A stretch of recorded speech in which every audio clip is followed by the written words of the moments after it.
राम राम। ओम नमः शिवाय।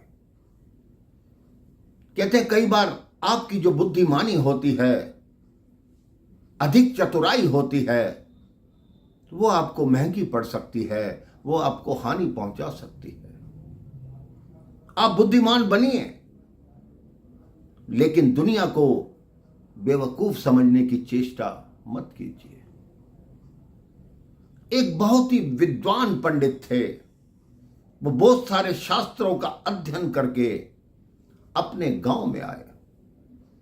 उनके घर वालों ने उनका विवाह कर दिया। जो उनकी धर्मपत्नी आई वो भी बहुत विदुषी थी।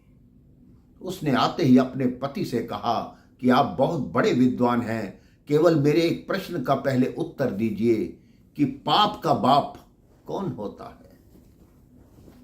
विद्वान की बुद्धि चकरा गई कि मैंने सारे शास्त्रों में पाप के बारे में पढ़ा है, लेकिन मेरी धर्मपत्नी कह रही है कि पाप का बाप कौन होता है, इसका तो मुझे पता लगाना होगा।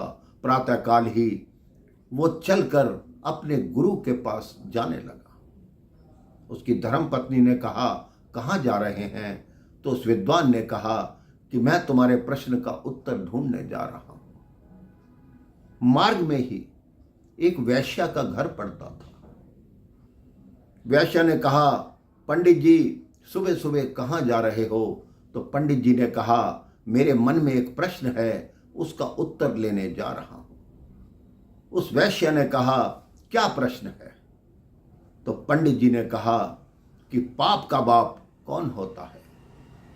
वैश्या ने कहा, आप मेरे घर में आइए, इसका उत्तर मैं आपको दूंगी। तो वो पंडित जी, वो विद्वान उस वैश्या के घर चले गए। उस वैश्या ने कहा, मैं उत्तर तब दूंगी, आपको मेरे घर का भोजन करना पड़ेगा।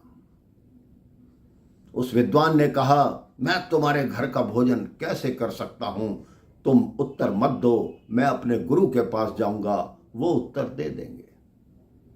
उस वैश्या ने उन पंडित जी के सामने 10,000 रुपये रखे कि आप ये ले लीजिए, लेकिन मेरे घर का भोजन करना पड़ेगा। पंडित जी तैयार हो गए। भोजन बन गया, भोजन लाई, परोसा। तब उस वैश्या ने कहा, पंडित जी अब मेरी अगली शर्त है, मैं आपके प्रश्न का उत्तर तब दूंगी, ये भोजन मैं आपको अपने हाथ से खिलाऊंगी। पंडित जी ने कहा, मैं तुम्हारे हाथ से नहीं खा सकता। वैश्या ने 10,000 रुपये और रखे कि अब तो खाएंगे। पंडित जी ने कहा, हाँ खा लूंगा। उस वैश्या ने भोजन का निवाला पंडित जी के मुंह के पास लाई। पंडित जी ने मुंह आगे किया। उस वैश्या ने एक जोरदार थप्पड़ पंडित जी को मारा। कहते, ये होता है पाप का बाप।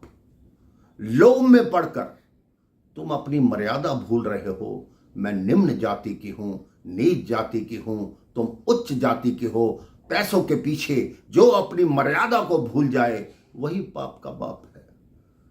पंडित जी ने कहा, तुमने जो मुझे सीख दी है, मेरे गुरु भी मुझे उतनी सीख नहीं दे पाए।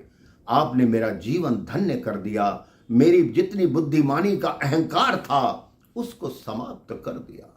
तो मेरे भाई बहन, आप पढ़िए लिखिए, लेकिन अपने जीवन में याद रखिए, कभी किसी को छोटा मत समझिए, कभी लोभ में मत पड़िए और अपने जीवन को प्रभु के चरणों में लगाइए। आप देखिए आपका जीवन कैसे सफल होगा। राम राम। जय श्री राम। ओम नमः शिवाय।